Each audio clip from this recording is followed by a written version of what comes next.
Saying anything bad about Season of Discovery or Classic is dangerous business. Usually it results with you instantaneously being told to go back to retail, even if you don't play retail, even if your character is way more geared than anyone else's character in Season of Discovery, and you're not even using any add-ons for bosses, because why the hell would you in the first place? It's Season of Discovery and all of the bosses can be done with their eyes closed.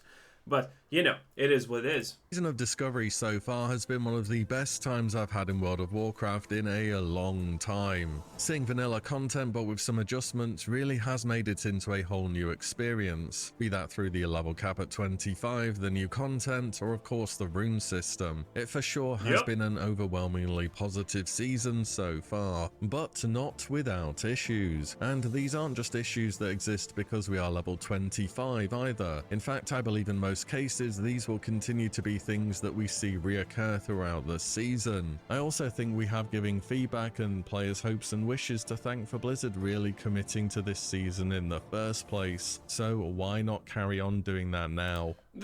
Something like Season of Discovery or Val Plus was expected.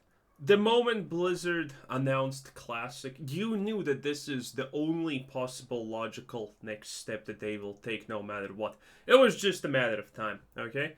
And now, it's just a matter of Blizzard doing the correct choices. Because keep in mind, if you're someone who's gonna try and yell no change in Season of Discovery, how about you remove yourself from the gene pool? Because Season of Discovery is literally about changes.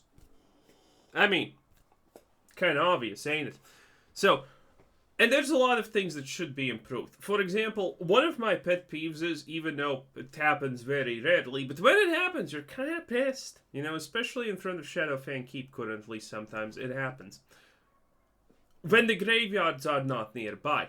The punishment for dying is not running back and taking 5 to 10 minutes, depending on your location. The punishment for dying is dying. There's no reason to add a 5 to 10 minute run back on top of it. Okay, Blizzard? Just saying. That would be really swell if you kind of added more beneficial graveyards. Let's go over the problems Season of Discovery currently has and what can possibly be done about them. But first, a quick word from But not to the point that retail, by the way, where there's literally a graveyard next to almost every location that you can die to. You know? Add some new ones so there's no more 10-minute runbacks.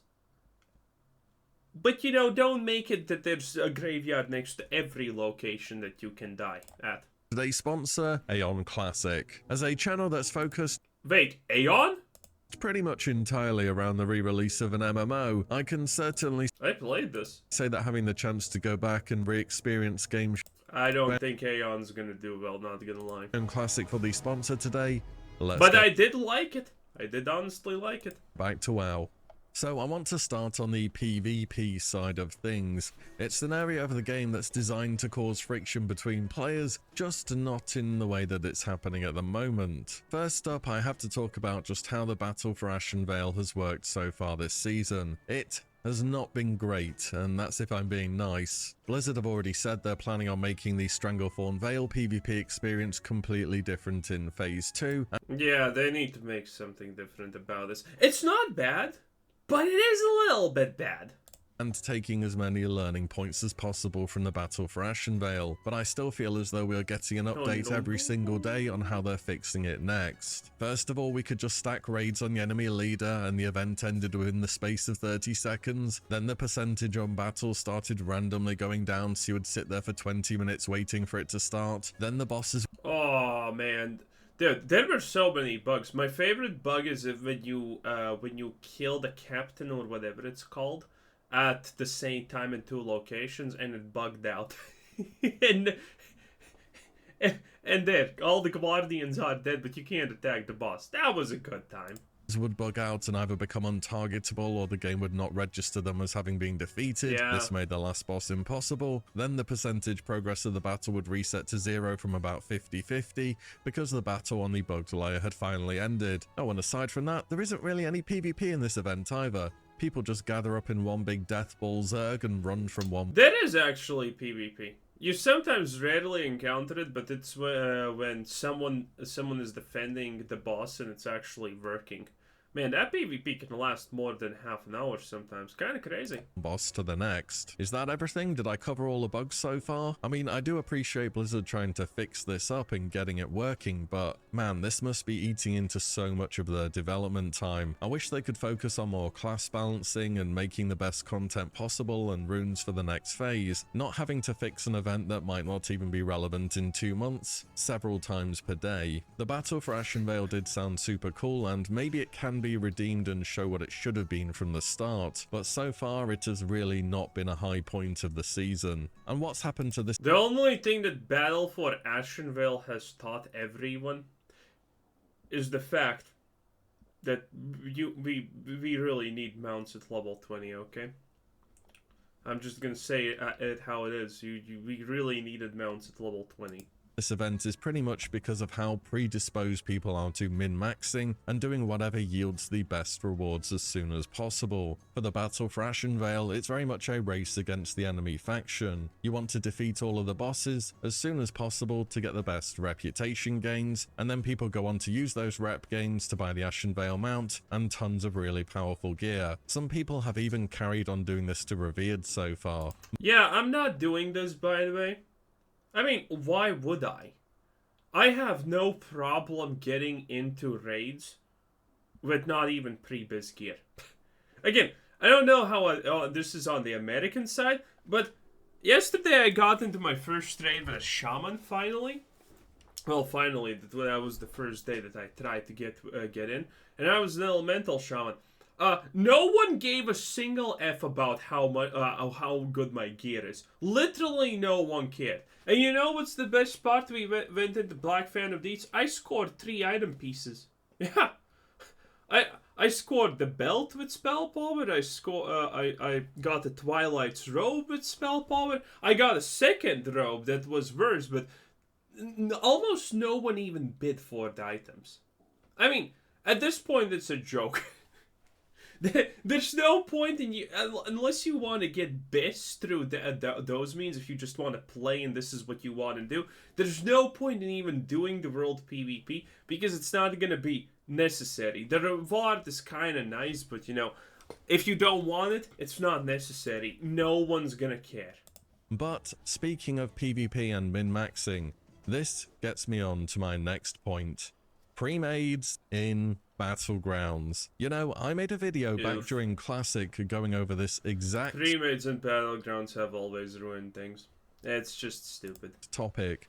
There's no it was a excuse mistake for then. it. I have not changed my opinion. In short, for Warsong Gulch at the moment, you can queue up as 10 players with full consumes, a stack comp, amazing gear, and be matched against 10 randoms with whatever gear they have, who might not even have a healer between them. Vanilla was made before the time when it was super common to min-max, and it really does show sometimes. I do get the upside of pre-mades though. It's a social game, you're grouping and playing with others, that's fine, and it gets you towards your goal faster. But the overarching problem with it is just fun. If in order for you to have fun, somebody else has to not have fun, you've got a problem on your hands there. And being matched as randoms into pre-mades, it's just game. Well, PvP has the inherent problem, honestly, of there's always going to be a winner and there's always going to be a loser, and it's almost impossible to make the losing side not, you know, unhappy. So, you know, it is what it is. It's called PvP for a reason.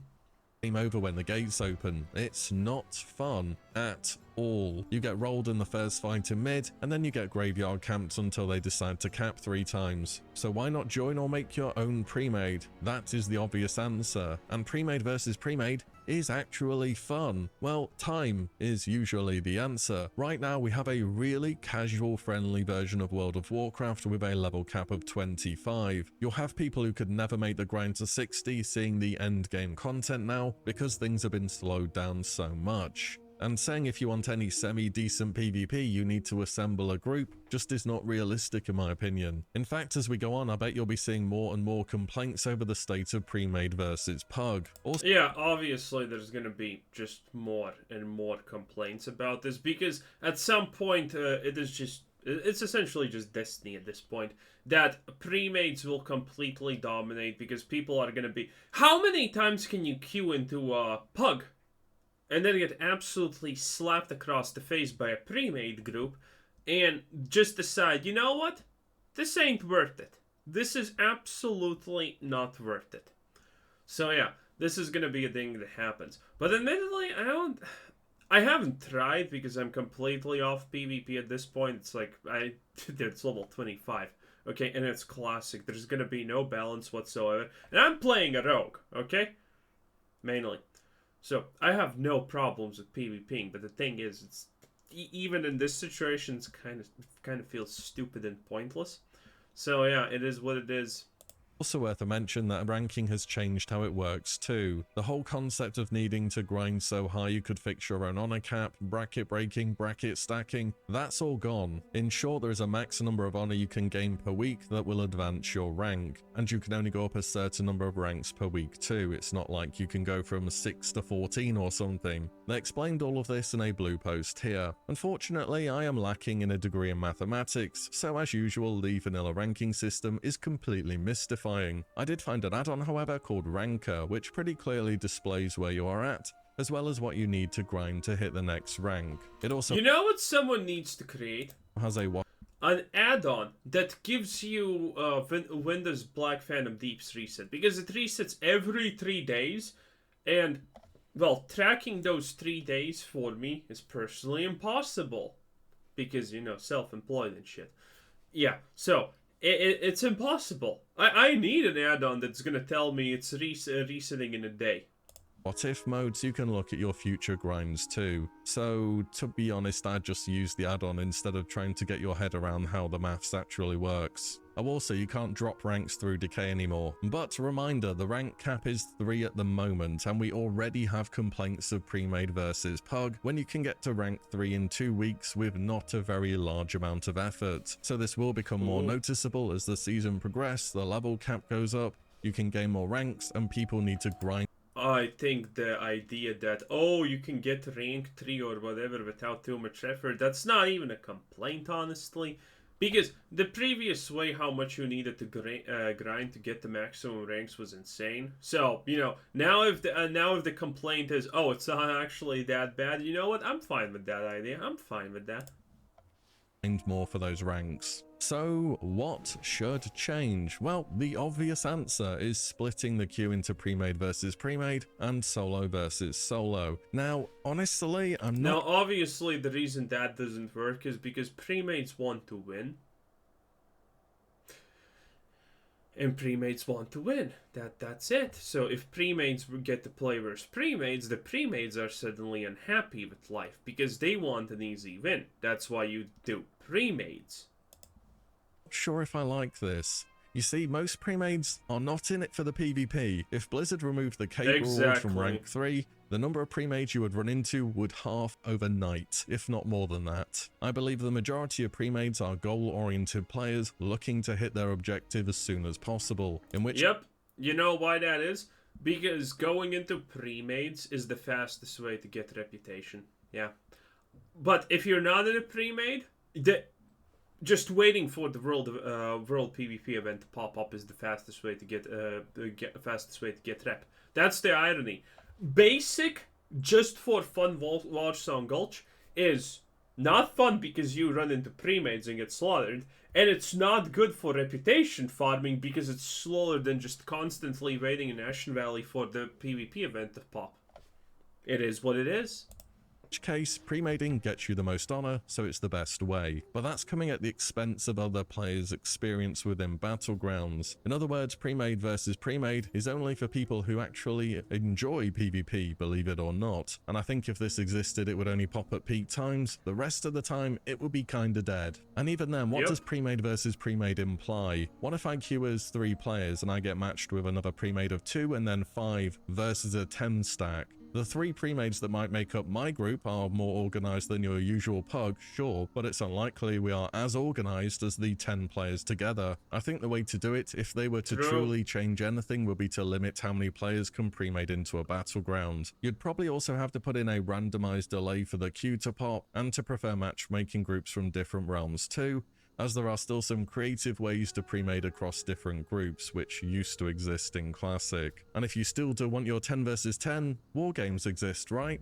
I seem to remember them putting them in the game at some point. I'm not sure if they're actually in vanilla, but maybe that's an option. So what would be the downsides to splitting it in a way where you can only queue as a certain number of people? Well, you could get somebody who might as well be a bot on your team, or an actual bot for that matter. In which case I have to say welcome to random matchmaking for online games. First time? Also, it would drastically increase the time you need to rank, and it would be far less efficient than being able to fully pre-made. I know, having to actually play the game for your new purple items, what a horrible thought. It's not as though you can decay ranks anymore though, you just need to play more in the week when you decide to push. But those are my thoughts on pre-made versus solo queue. We'll see if anything changes. Next up, I have casters and rune scaling. So I touched on this in a recent video, and there were some huge buffs that went out to the likes of... Okay. The fact that, since I actually went in a raid finally and got to check... I don't use a DPS meter, by the way. But, I mean... let's do the math here, okay? So, I went in, had absolutely 0 items, not even pre-bis. I had just a couple of SFK belt, SFK... I didn't have the chest piece, but those were essentially my best pieces. An SFK belt and an SFK something else. From the boss. Final boss. And... the fact that Elemental Shaman here is at 60, let's see if we can find it. Okay, let's see. Balance Druid, Mage, Elemental Shaman, 50! How is this possible? Okay, let me introduce you to some math. You have Flame Shock, right? If you're an Elemental Shaman. You cast that thing and it deals 100 damage over 10 seconds. That is already 10 DPS per second. And now, you're using Lava Burst. Lava Burst is an 8-second cooldown ability that averagely crits for 380 plus 160, 180 plus with the 50% chance to double. Okay? So, let's say that's 400. 400. That's 400. That's 400 damage, let's say, on average every 8 seconds. So, 50 DPS on an Elemental Shaman, you get that literally through just using Flame Shock every 10 seconds, plus only using a Lava Burst. Are you not casting anything in between? I'm sorry, is that it? Are you really not casting anything in between? Because on average, you can get 2 to 3 lightning bolts also in, which average from... what's the average on that? 200 damage, so it's 600 plus damage in a span of like 6 seconds. Okay, no, 600 would be very lucky with the crits and very lucky with the 50% double cast, right? So let's say that's 400. You should be at 80 DPS by my estimate without any problems. Because I have only ran out of mana once as an Ela Shaman in the raid. Okay? That's it. How is the average Ela Shaman DPS 50 is beyond me? Because you get more just by using only 2 skills. And then you have... and that's not counting, by the way, the Fire Totem... Which also, by the way, I think it on its own is 10 DPS. So, how is this an average statistic? I need someone to explain this to me, because this seems like the average Elemental Shaman player is not even dropping their Fire Totem. They're just how? What do you mean? I am so confused how this can be real. I am beyond lost. The math just doesn't add up. in a recent video, and there were some huge buffs that went out to the likes of Shadow Priest and Boomkin as well. Yeah, you should be around there. I think 80 DPS should be the minimum that you can acquire with 0 gear. Because you're never gonna get go unless you're using Shamanistic Rage like super incorrectly. And by the way, the correct way of using Shamanistic Rage, if you did not know, is waiting until you lose like 20% of your max mana and then popping it. Obviously, because the moment it's at full efficiency, you obviously pop it, right? So I feel so lost in this. What are these DPS charts? Is this the Special Olympics or something? But after having monitored Warcraft logs for data changes, it's pretty much confirmed what I thought. If you are a caster and you can't do the majority of your healing or damage through runes... Actually, let me check. I have never tried to look up, so maybe I'm not gonna find it, but you're just going to underperform in raids for the whole season. Things may get better after 60, but let me explain what's up here. So in vanilla, we have spell ranks. At certain levels, you go back to your trainer and buy them. For physical damage dealing classes, the increase in power on spell ranks is pretty minor. Your heroic strike or sinister strike may gain a few extra points of damage. This is because the majority of your ability scaling, in many cases, is tied to your weapon's damage. I found a Wowhead article, and that's pretty much it. Let me just try damage charts. Well, I'm trying to find a Wow Black. Oh, Black. Oh, I wrote FD. Okay. Black Phantom Dead's damage charts. Let's see. Rankings 2 weeks old. Wowhead. Let's see. Your attack power. Now, physical classes can already access weapons which are far and away beyond the power curve for us being level 25. Notable examples are very... Okay. Damage, overall damage at bosses, let's see. Elemental, yeah, no, this is the right chart. How is this possible? Now, by the way, I do understand that elemental shamans do absolutely almost close to 0 damage on just basic mob pulls, because if the mob doesn't have a lot of HP, you just flame shock the mob and that's it, and it's already dead. You can't even cast anything, honestly. I understand that, but man, oh man, oh man. This is crazy. What are you shamans doing? How is your DPS not on average 80 just by existing? What are people doing?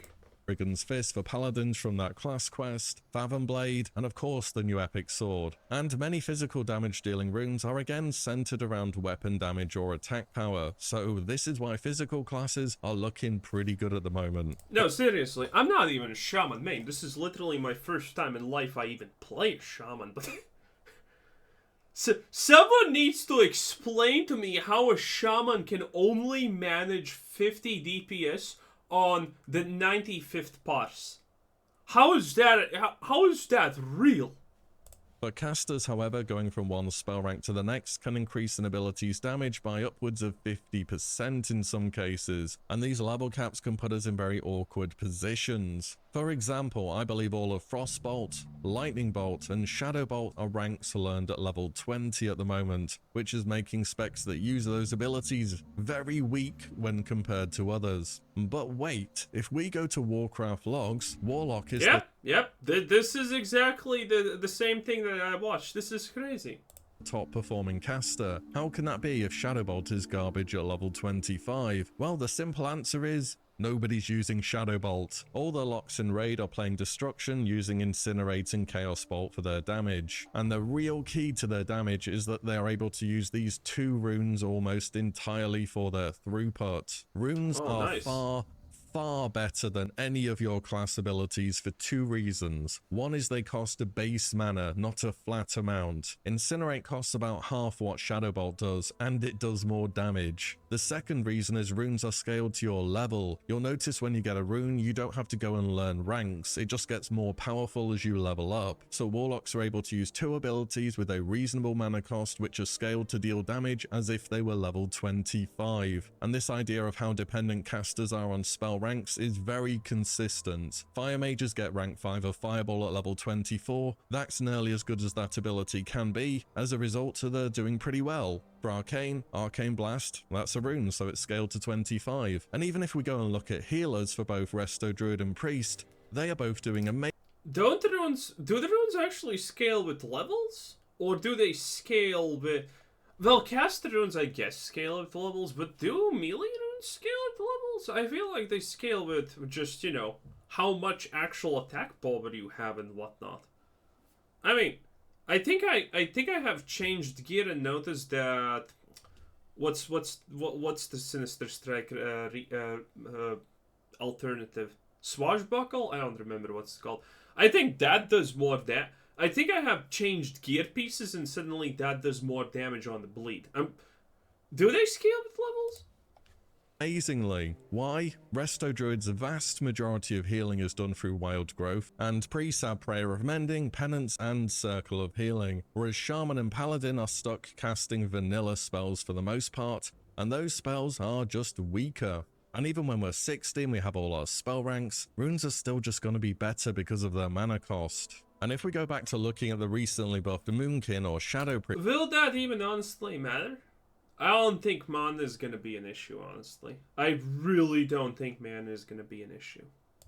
They're still low down on damage, because even though their runes got a buff, triple damage in some cases by the way, they still have to rely on casting vanilla spells. So what is the fix to this then? Ooh. Well, we could delete spell ranks and make every single spell based off of your level instead. That's what they did in Cataclysm, by the way, and I know that ain't about to happen. More realistic is make future runes, or existing ones, alter vanilla spells to bring them up a little notch in some way. Here's a few modifications I can think of that could be used to improve a whole variety of vanilla spells. Allowing damage over time effects to crit, making abilities deal more damage based off an enemy's health, direct damage spells are leaving a dot behind, straight up reducing mana costs, maybe even cast times in certain cases, and use... Oh, cast times are painful, dude. Like, come on.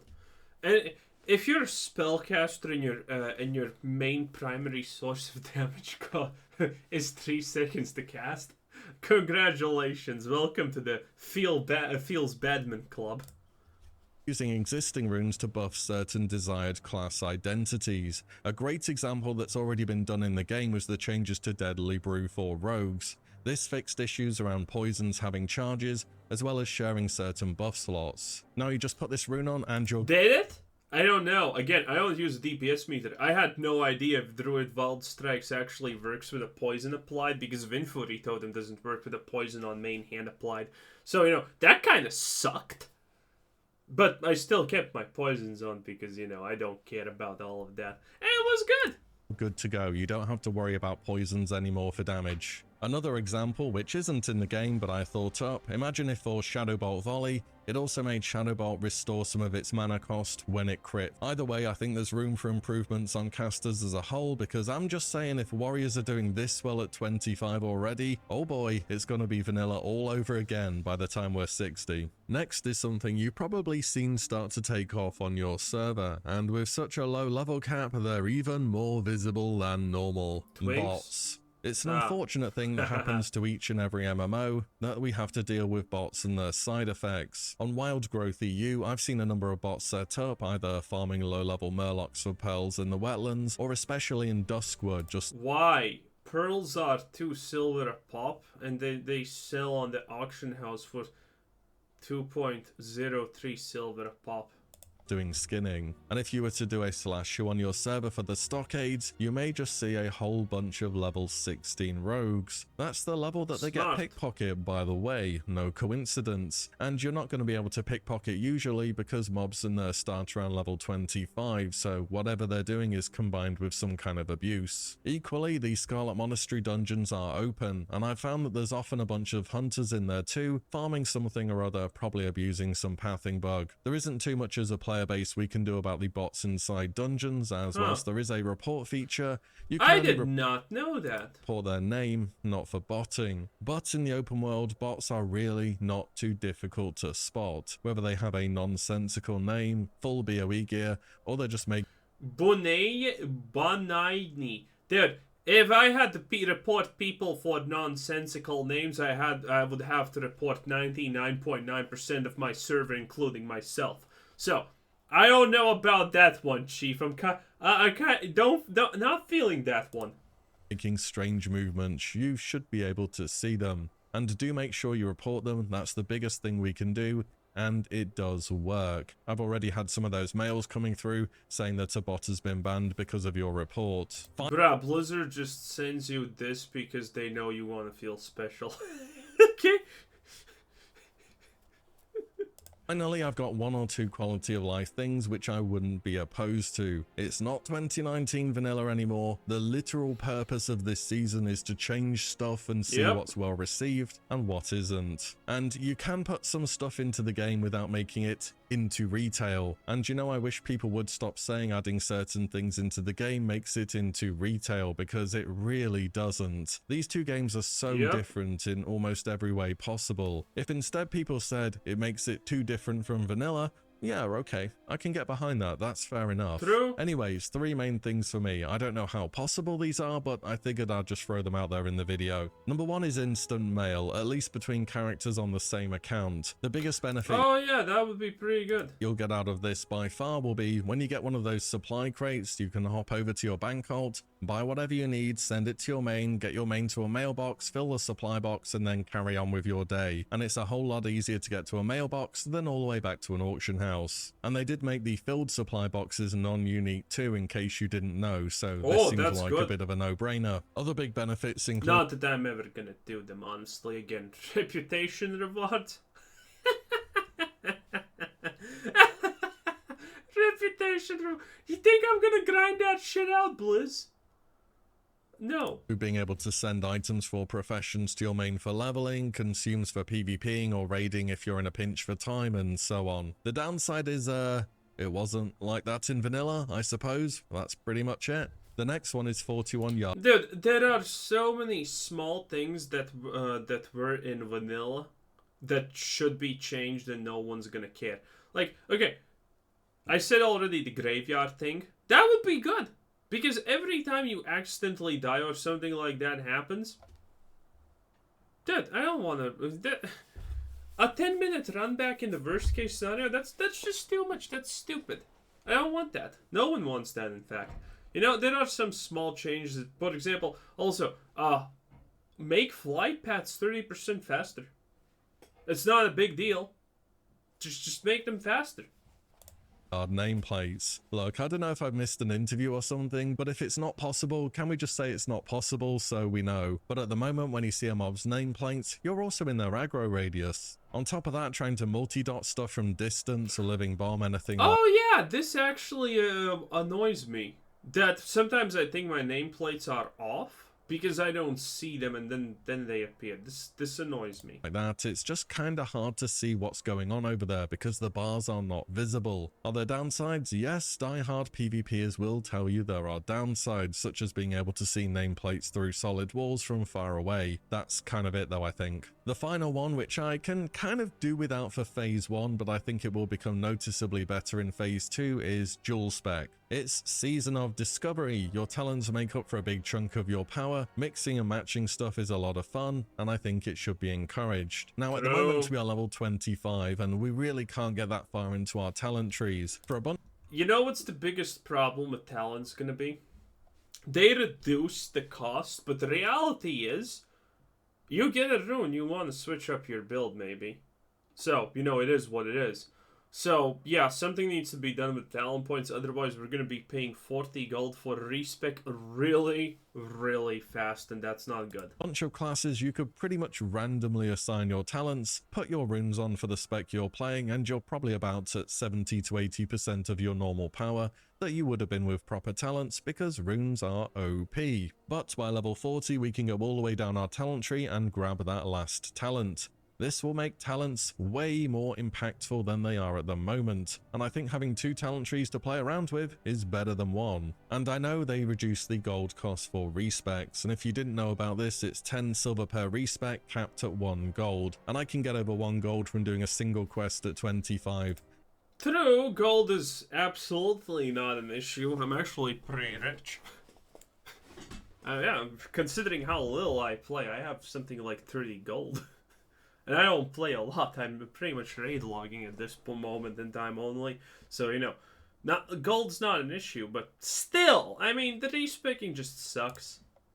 The issue really isn't with the cost of it, it's just having to make your way all the way back to the class trainer each time you want to change things out. Yep. And yes, I agree it's vanilla, travel is a big part of that and everything, but I want to try the new rune and talent. Travel's a shitty part of it.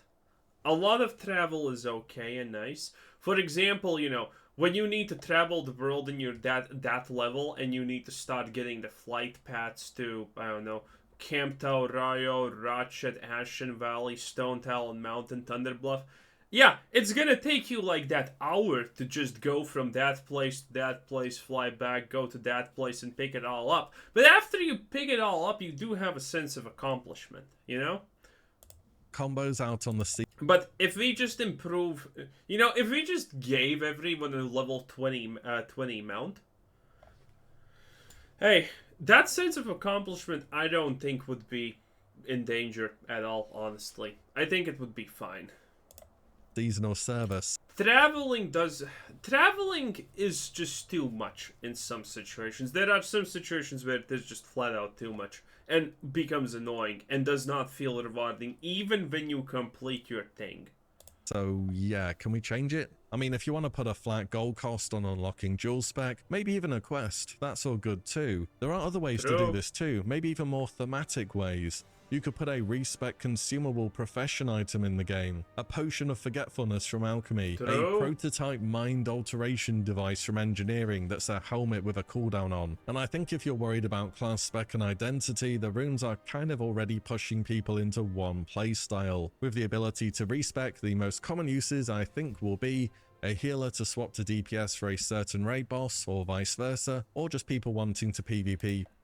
Just don't allow people to swap specs in dungeons.